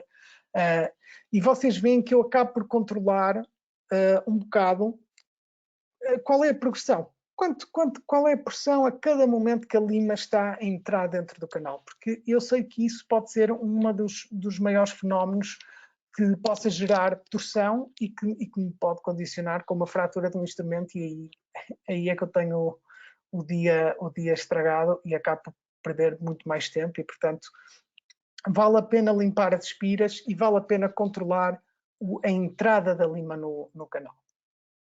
Então vamos aqui a este primeiro caso clínico. Estamos aqui a falar de um premolar superior, um primeiro premolar superior com 2 canais. Os meus queridos colegas já tinham feito aqui uma restauração pré-endodôntica e uma pulpotomia, e eu fiquei muito agradecido por isso. E aqui podemos ver de início o que é que eu estou a fazer. Eu, no fundo, eu não estou a ir à procura do comprimento de trabalho. Como vocês se devem lembrar, eu tento negociar isto tudo às prestações. Portanto, não é o meu objetivo chegar e com a lima 10 chegar ao comprimento de trabalho. Eu só quero perceber se é extremamente difícil ou só difícil. Qual é o feeling dentro do canal? E isto é... Depois de usar esta lima, eu já vou ter muito mais noção de, ok, vou entrar com a minha lima com mais confiança, ou não, se calhar até vou usar uma lima de glide path, porque realmente este canal é mais desafiante. Portanto, no fundo, eu quase que introduzo esta lima K10 aos 2/3 coronários, e é quase para fazer ali um diagnóstico de como é que é a minha pista. E aqui vocês podem ver, já aqui com a lima One Curve parada, a fazer a instrumentação. Propriamente dita. Estou aqui a tentar focar isto para vocês depois verem direitinho. Temos aqui restos pulpares a sair. Há que limpar as espiras. E aqui vocês podem ver que eu tento sempre ter algum controle da progressão da lima. E também, não me interessa, eu não quero chegar ao comprimento de trabalho com esta lima. Eu só quero alargar os 2/3 coronários para depois a minha K10 conseguir tranquilamente ir ao comprimento de trabalho. É esse o meu intuito e o meu objetivo quando eu estou a fazer a instrumentação. Vou aproveitar para beber agora um bocadinho de água enquanto que vocês estão distraídos aqui com o vídeo. Irrigar, não quero mais. Aqui refinei um bocadinho com os ultrassons. E aqui já estou à procura do comprimento de trabalho com a minha lima K10. Agora que já tenho o meu comprimento de trabalho, já vou com mais confiança com a lima One Shape e posso até já One Curve, e posso até já querer ambicionar ir logo ao comprimento de trabalho sem mais nada. Mas aí temos que ver o que é que o canal nos dá. Pré-curvar a lima. Agora vou recapitular, ou seja, eu senti dificuldades de progressão com a One Curve, voltamos à K10, eu já fui ao comprimento de trabalho uma vez, portanto não deve ser difícil ir outra vez, e acabo por desentupir o canal e ter a certeza que a minha lima One Curve tem espaço de progressão dentro dos canais. Agora já aqui com mais irrigante, porque agora já me estou a aproximar do comprimento de trabalho e já estou a pensar na questão da irrigação e da desinfecção e tudo mais. E basicamente tirei uma fotografiazinha dedicada a vocês. São aquelas fotografias bonitas de Facebook das 2 limas introduzidas no comprimento de trabalho, e depois foi a obturação, que foi assim bastante linear, sem nada de especial. Depois de conseguir colocar esta lima, que no fundo é uma 25 com 6%, já está tudo mais que feito. Se depois for preciso aumentar o calibre, também não tem grande problema. Digamos que a parte mais difícil foi conseguida. Aqui estou-vos a mostrar um caso que por acaso eu não usei, não fiz, não usei nenhuma lima de glide path, apenas usei uma lima K10 e a minha lima One Curve. Quero que vocês vejam aqui, este foi o desenho que eu fiz mental, ok, até aqui tem que ter muito cuidado, depois tiro o comprimento de trabalho e depois é a questão de obturar. Muitas vezes, e eu pus aqui este vídeo para vos chamar a atenção, que muitas vezes eu faço um bocadinho mais de pressão contínua e às vezes estico-me quando me sinto mais confiante e quando acho que o canal permite. Mas lá está, é caso para dizer não façam isso em casa. Portanto, comecem sempre com uma técnica tipo Mimerachi e depois, à medida que vão ganhando confiança, podem indo abusando um bocadinho nos movimentos de picotagem e na pressão que fazem, mas é muito importante ter assim algumas referências, portanto eu aconselhava-vos a fazer assim nos canais de forma mais segura e depois indo aos poucos tentar encontrar o vosso, no fundo, o vosso estilo de condução, a forma como vocês agarram no volante. Este também foi um caso curioso e interessante, porque eu já não me lembrava num tratamento primário. Aqui fui eu que recebi esta paciente, fiz numa primeira consulta fiz uma pulpotomia e uma restauração pré-endodôntica e depois, só numa segunda consulta, é que avancei para a instrumentação. Eu demorei, não sei, mas eu diria umas 3 horas, já descontando a restauração pré-endodôntica, portanto, da primeira lima ao cone, eu demorei umas 3 horas a conseguir fazer a instrumentação deste canal. Eu já não me lembrava de ficar feliz por conseguir colocar uma lima K8 no comprimento de trabalho e celebrar como se fosse uma coisa incrível.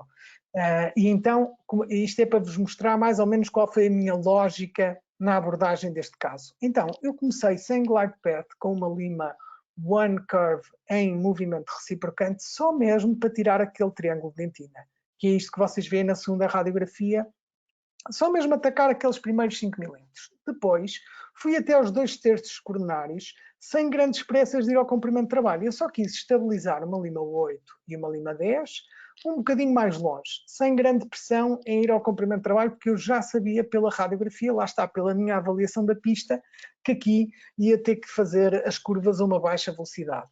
Depois, utilizei a lima 1G, e isto é muito importante, aqui é muito importante medir o comprimento de trabalho com o stop e limitar esta lima 1G, até pode ser 1 milímetro antes, para não arriscar que esta lima entre em canal desconhecido. Portanto, esta lima 1G, a lima mecanizada de glide path, não deve nunca ultrapassar a lima manual. E nós, com o localizador, não temos essa percepção porque não chegamos ao comprimento de trabalho. Portanto, aqui os stops são muito importantes. A One Curve até esse momento dos 2/3 coronários e aí sim a lima K8 até ao comprimento de trabalho e esse momento de glória que foi tirar esta radiografia. Eu também pensei, olha, se eu partir a lima ou se eu estragar este caso, pelo menos vou ter sempre esta radiografia para me recordar que eu pelo menos fui uma vez bem sucedido ao comprimento de trabalho. Mas felizmente as coisas funcionaram bem e então eu depois de colocar a lima 8, avancei com uma 10, 1G até ao comprimento de trabalho e One Curve até ao comprimento de trabalho. Aqui também há outro caso, eu acho que já estou aqui um bocadinho a saltar, já estou aqui a ultrapassar no tempo, claro, porque eu gosto sempre de falar muito e fazer muitos comentários e, portanto, aposto que metade da apresentação foi a alegoria da caverna, mas pronto, depois fazemos uma parte 2 se for preciso.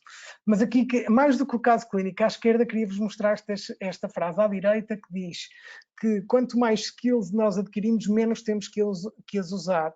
Porque de facto é muito importante. Só o facto de nós identificarmos o que é que temos pela frente, já vamos logo em vantagem para o nosso caso clínico. E muitas vezes a inexperiência, muitas vezes quando nós não identificamos o problema e vemos confrontados com o problema no momento e surpreendidos. E isso é que acaba por ser complicado. Queria-vos mostrar um último caso clínico de um molar superior, que também foi assim bastante desafiante. Há aqui uma calcificação. Queria-vos mostrar aqui um bocadinho o trabalho que eu fiz com os ultrassons. Eu sou muito viciado em ultrassons, gosto muito de usar os ultrassons, depois também gosto que foi o que eu fiz aqui, usar com água para limpar. Sou muito contente. Não sou muito fã desta sonda era muito fraca, lembro perfeitamente de estar a filmar isto e pensar, pá, esta sonda é terrível, mas pronto, tudo bem. Acabei por conseguir fazer uma boa identificação dos canais visualmente e, portanto, não foi muito crítico. Queria-vos mostrar aqui a abordagem com a OneCurve. Portanto, eu neste momento estou no tal a tirar o triângulo de dentina. Vocês veem aqui que a minha entrada é tudo menos reta. E, portanto, eu estou a pincelar para vestibular e para mesial contra a parede para criar ali um acesso. O meu interesse não é ir ao comprimento de trabalho neste momento. Também, claro, depende da progressão. Se eu sentir que a lima está a progredir, também vou a jogo, mas neste caso dificilmente, porque lá está, radiograficamente já tinha identificado que era complicado. Vamos abordar agora o canal disto ao vestibular, que se calhar vocês não identificaram ali onde é que estava, não é? Porque esta configuração era um bocadinho estranha deste dente. Não era aquela típica de molar superior de sexto. E aqui conseguem ver que existe uma boa progressão e a capacidade de corte desta lima neste movimento é de facto muito simpática e é uma coisa que tenho usado bastante. O canal palatino, pronto, é sempre mais agradável, não é? Acaba por não dar tanta luta e aqui também senti bastante progressão. E, portanto, rapidamente acabamos por conseguir fazer uma instrumentação. Claro que depois tive que aqui irrigar e já estive aqui, não sei se vocês conseguem ver, deixem-me ver assim que eu tire a minha mão do... Ok, eu aqui estou à procura do quarto canal, não é? Que está ali algures, que eu já tinha olhado para ele de relance, mas não estava não estava a conseguir chegar lá. Então, tinha algumas dificuldades, mas voltei a instrumentar, porque vocês sabem, o quarto canal convém sempre primeiro fazer a instrumentação do mesiovestibular, do distal vestibular e do palatino, e depois, com toda a tranquilidade do mundo, podemos ir pesquisar o quarto canal, e foi assim que eu também fiz neste caso. Aqui, só para vocês verem a questão da lima manual, aqui o quarto canal, eu sinto a lima já aqui a prender, e aqueles movimentos que são sempre um bocadinho chatos de ver aqui a progressão, o movimento de vai e vem, portanto, sempre sem fazer muita pressão e puxar sempre para cima para abrir caminho. E pronto, é uma coisa que requer aqui alguma paciência, não é das coisas mais divertidas do mundo, mas haverá também coisas piores.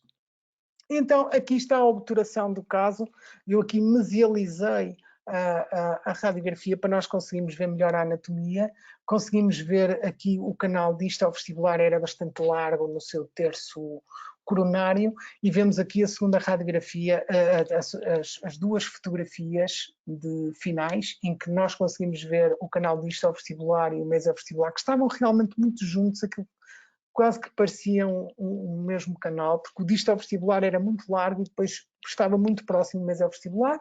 O MV2, ou o quarto canal, que está ali isolado naquela fotografia do meio, e do lado direito, só para não ficar triste, eu dei esta fotografia, só para vocês não ficarem com dúvida, onde é que está o canal palatino. Está ali devidamente obturado. Então, o futuro vai passar por ângulos diferentes ângulos para diferentes situações clínicas. Por exemplo, é uma coisa que eu já tenho feito alguma coisa, ainda não vos quis trazer hoje porque ainda não é sólido o suficiente, ainda é só uma experimentação que eu vou fazer muito empírica. Há assim um ou outro artigo a falar sobre isso, mas eu não vos queria estar aqui a dar uma informação, eu não queria fazer uma fake news endodôntica. E, portanto, eu posso dizer que acho que no futuro vão existir ângulos mais pequenos para situações clínicas mais complicadas como bypass ou de graus. Se calhar o 90-30, não sei. É uma coisa que tem que ser mais estudada. O futuro também vai passar por um motor com capacidade de ajuste de ângulos em tempo real, e temos aqui o Jenny, que foi um motor lançado pela Colten, que já tem um algoritmo que vai ajustando o ângulo de reciprocante consoante a torção que é aplicada, e limas reciprocantes alternativas compatíveis com motores fechados. Ou seja, para aqueles colegas que compraram no ano passado um motor fechado reciprocante e agora vêm-se impedidos de conhecer outras limas, existe um futuro para esses colegas. E então eu queria vos mostrar, isto é assim uma super novidade, porque isto foi lançado ontem. Portanto, em 1905, a tal questão do Etienne Garnier, 63, Giromatic, 90, RO 642, e em 2021 a Micromega vai lançar, já lançou, porque foi ontem, lançou a One Resi.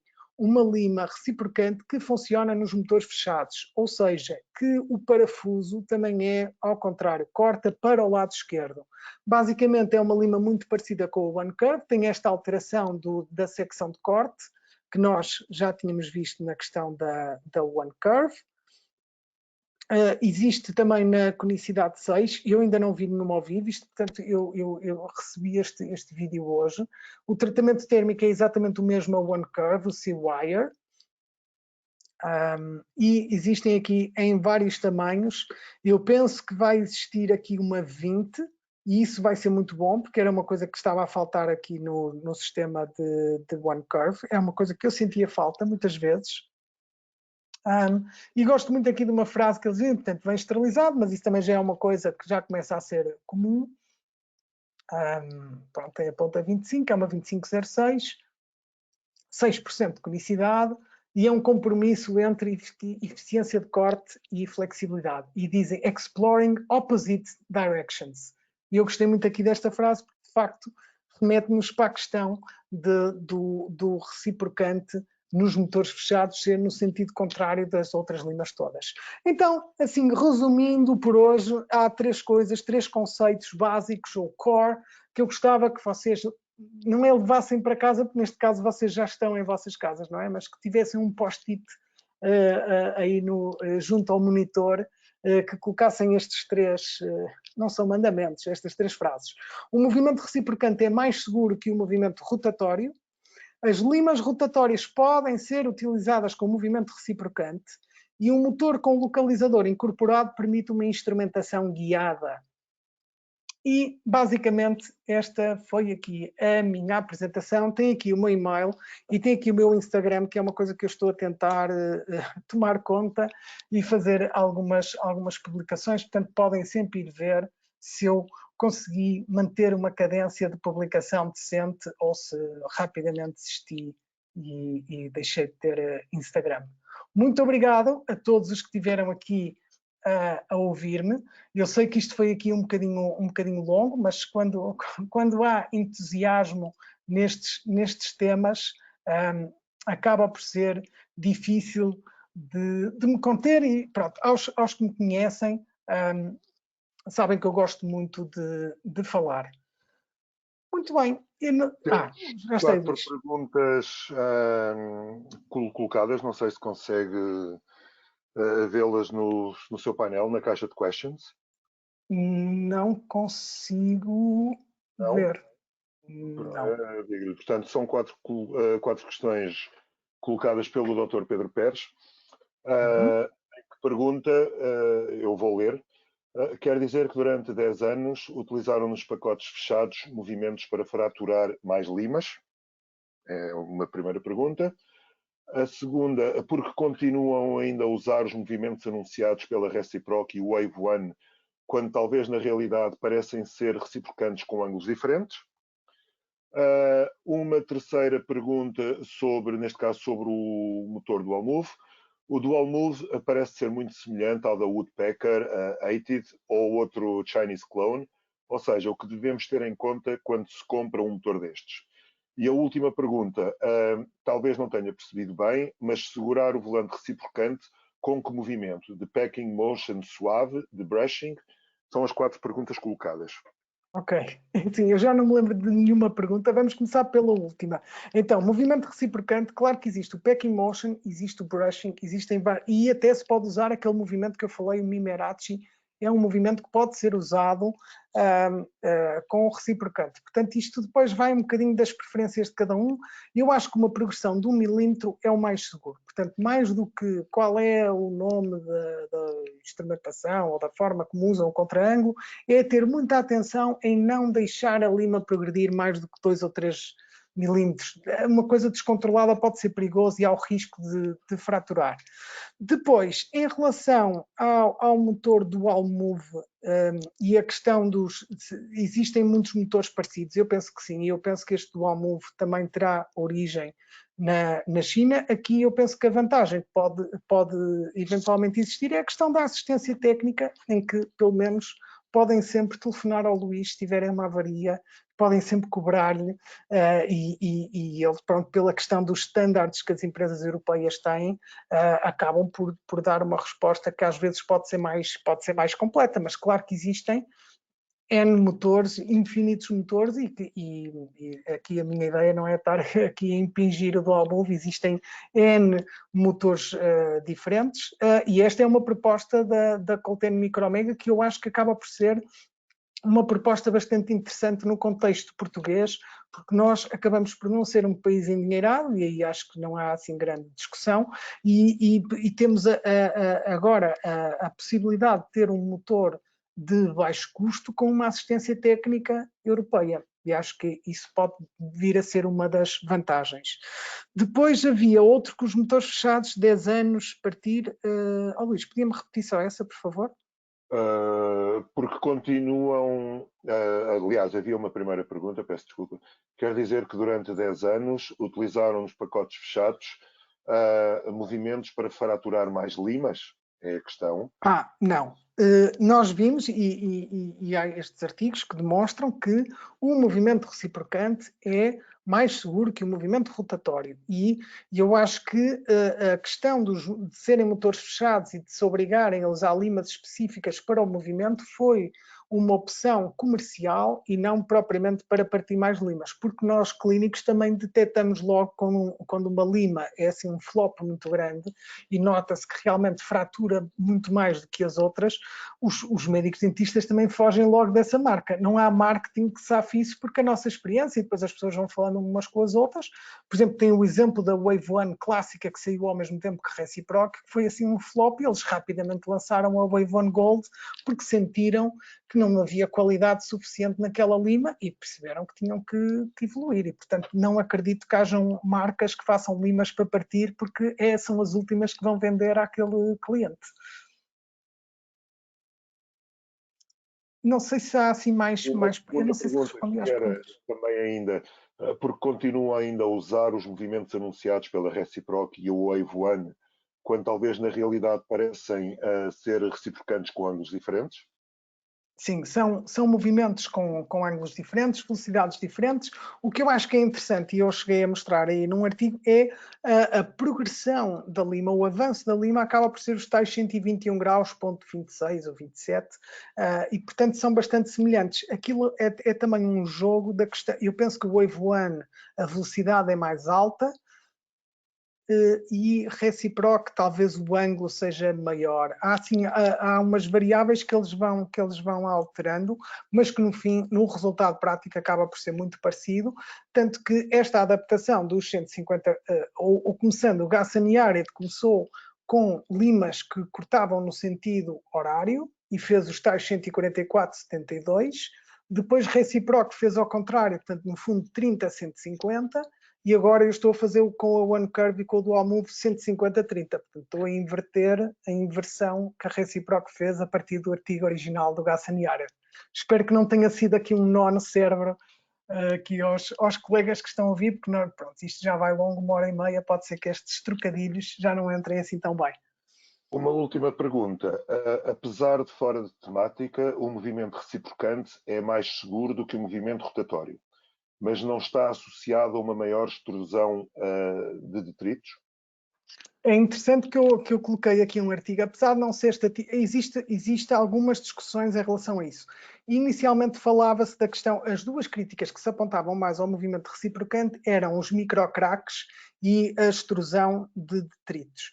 E essas teorias acabaram por ser desmontadas com outros artigos e, por exemplo, o Gustavo de Deus tinha assim uma argumentação muito boa sobre isso, como ele é investigador, está dentro das fragilidades dos artigos, e o que se vê é que é muito difícil de simular o que acontece dentro de um dente, dentro do corpo humano. Portanto, é um sistema fechado, tem um ligamento periodontal, tem um osso, tem uma série de coisas, e portanto, quando nós fazemos aqueles estudos in vitro com o dente e temos um copinho por baixo para pesar os detritos de dentina, acabam por não ser muito realistas face ao que nós vemos na clínica. Mas eu mostrei-vos um artigo em que a diferença é praticamente nula entre rotatório e reciprocante no que concerne à extrusão de detritos. Mas sem dúvida que é um sistema, para mim, mais seguro. Eu sinto-me muito mais confiante a usar um movimento reciprocante e não tenho queixas, não, mas sinto que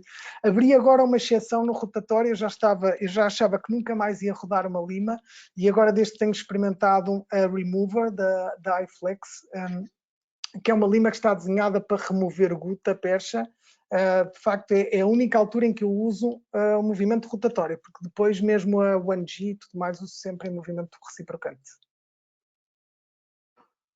Ok, não temos mais nenhuma questão. Portanto, neste caso, eu resta-me agradecer ao Dr. António Roma Torres a amabilidade, a paciência que tem para connosco. Com o TEN também nós estamos a começar nestas aventuras dos webinars e dos online, e o Dr. António Roma Torres tem sido de uma utilidade e de uma assistência incrível. Quero agradecer a todos aqueles que tiveram connosco. Em nome da Colten, agradeço a todos. Nós vamos ter mais webinars no futuro. Todos aqueles que se registaram neste webinar irão recebê-lo através da nossa newsletter. Podem nos acompanhar através das nossas redes sociais, no Facebook, no Instagram. Posto isto, desejar uma boa noite a todos. E alguma dúvida, portanto, este webinar vai estar disponível na nossa página. Podem visitar a nossa página colten.com e na parte de Media Center este vídeo vai estar lá, podem fazer o download. Do lado da Colten, despeço-me. Foi um prazer tê-los connosco, e assim também, Dr. António, é um prazer tê-lo connosco. Obrigado, Luís, e uma boa noite a todos. And thank you, Dirk, for all the assistance. Thank you very much. E uma boa noite a todos.